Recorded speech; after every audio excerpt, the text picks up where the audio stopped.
welcome back to my channel. Saderengipun, assalamualaikum warahmatullahi wabarakatuh.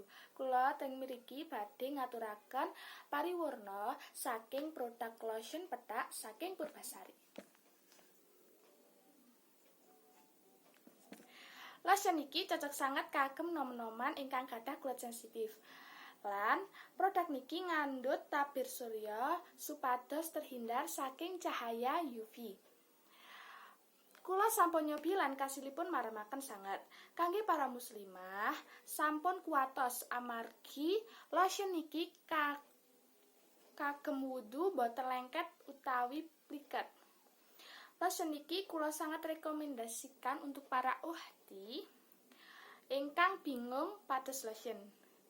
Cekap semanten ingkang saged kula aturaken info pembelian lotion putih lotion petak niki wonten ing toko-toko. Lan reginipun mirah, boten enten 10.000 nggih. Oke, kula pamit undur diri. Wassalamualaikum warahmatullahi wabarakatuh.